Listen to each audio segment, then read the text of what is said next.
So yeah, with what Chicago had released not too long ago, it is a very obvious it is very obvious what happened in the entire Angel Reese scenario with the Atlanta Dream and the whole trade situation. It is very made very very clear. It seems that neither of them wanted it. Neither of them wanted to Angel Reese to be on the Sky next season. The Sky didn't want her, and she didn't want to be there. It is one of these things where you're like, okay, even if that's the case, they still got fleeced. Like, I'm sorry. This is like when the Spurs didn't care that Dennis Rodman was the top rebounder and they were just wanted him gone, so they just gave him to the Bulls for next to nothing. This is like the freaking Dennis Rodman situation all over again. But like, it is very, very clear from what we're hearing here that it says here, the Sky are trading Angel Reese and change 2 first-round picks. This is it. This trade is designed to achieve roster balance and represents a great opportunity for all parties. Represents a great opportunity for all parties. Like, the Chicago Sky don't even have their pick. If they said, oh, we're trying to move in a different direction and we're trying to get a new timeline, as much as Angel Reese is young, maybe if you got a whole bunch of extra assets, they don't even have their own pick. They might have just handed the Washington Mystics Juju. But that being said again, while they don't have their own pick, it is a 2-year rolling situation with the picks. It is a rolling 2-year situation. So, like, that does kind of matter, because we were like, oh, they can't tank this year. I'm like, they kind of can. They can't, like, if they tank this year, it means that they can just tank. They have to tank 2 years to get Sarah strong. Maybe it's a 2-year thing. Look, we're trying to tank 2 years for Sarah. But it's very, very clear here that the Sky don't want her either. You can see a trade designed to achieve roster balance and represents a great opportunity for all parties. Like, they want her gone. They wanted her gone. She wanted to leave. And a lot of people are like, oh, the Sky, it shouldn't really matter. I think they got fleeced. I think they had to trade her. I think she was causing so much bullshit. She basically publicly called her teammates shit. And people being like, oh, why are the organization prioritizing Courtney Vandersloot? Courtney Vandersloot is one of the 5 to 6 greatest point guards of all time and has won 2 rings and won a ring for Chicago.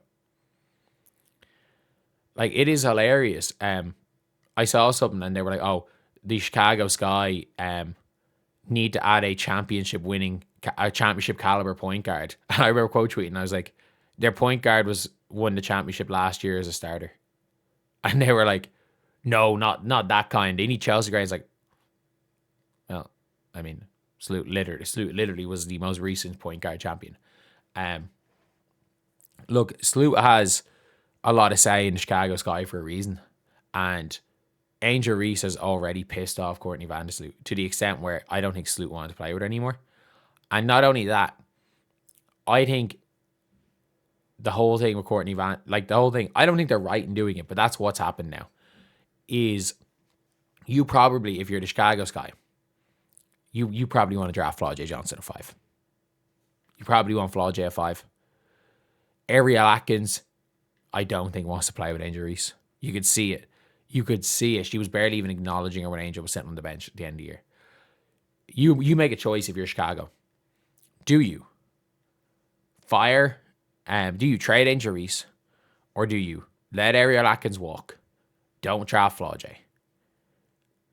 Let Haley Van Lith walk. Let everybody else on the team just walk. And have nothing there. Or do you trade Angel Reese? Try to get as much as you can. I think they did a terrible job at that. There's no way they couldn't have got more for Angel Reese. Or do you trade Angel Reese and move on? And think maybe. Look, also as well as that, people are saying, oh, what about the ticket sales without Angel Reese in the team? Look, if Chicago Sky were going to stink for much longer, like, it didn't make a difference if Angel Reese was there or not. I'm going to talk about this a little bit later, how I think the Sky could be actually better without Angel Reese. But they have a direction now. The Sky have a direction. They are building around Camila Cardoso. They're building around their one big. They're clearly building around her. They are. They're going to probably go with a system that Tyler Marsh might like more, with a bit of spacing, rather than running double bigs, rather than having to force the point forward Angel Reese experiment. They don't need to force it. And they can go and get a point forward in. They can get a combo guard, a true combo guard in Flau'jae beside Courtney Vandersloot. They can get a stretch 4. Heck, they could bring back Beck Allen if she wants to, and they can start her at the 4. Maybe she'd be up for that with a bit extra money.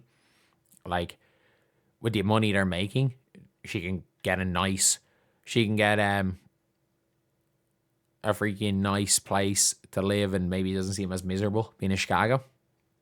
And they have a direction, clearly. And it's very clear that not only did Angel Reese not want to be part of Chicago anymore, they didn't want her either.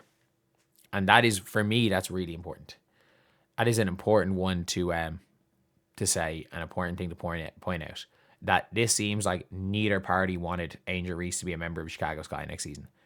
It seems like the Sky were like, you know what, she's actually not worth it anymore. And the Dream were like, you know what, it's worth the risk. And maybe they were negotiating with other teams. People were like, oh, they definitely did want to send her to Dallas, so because it wouldn't be Paige with Angel. I don't think Dallas offered more than Atlanta. I actually don't think they did. I think Dallas probably offered their 2028 pick and the Aces pick. And they probably were like, you know what? We'd rather just take the risk. And the thing with Dallas as well, why Dallas wouldn't be that high on Angel, is that in 2 years' time, when Angel becomes a free agent, a restricted free agent, she's going to command a max. And Paige Bueckers, because of the Caitlin Clark rule, also becomes a max eligible player. You have to then make a decision in 2 years if you're Dallas. Paige and Angel are your future. You can't, whoever your number 1 pick is, doesn't really matter. Because Paige and Angel, they are your max players. But if you're Atlanta, in 2 years' time, Alicia Gray is 33, 34 years old. She's probably not commanding a max. So you can keep Angel and Ryan, you can keep Alicia Gray, you can build around. So it makes more sense for Atlanta, which is why I am not sure why I don't think the Dallas want to give up as much. And yeah, I think this is something that works out for both parties. I don't think the Atlanta Dream are a bad place for Angel Reese. And I also think the Chicago Sky are happy that she's gone, to be honest.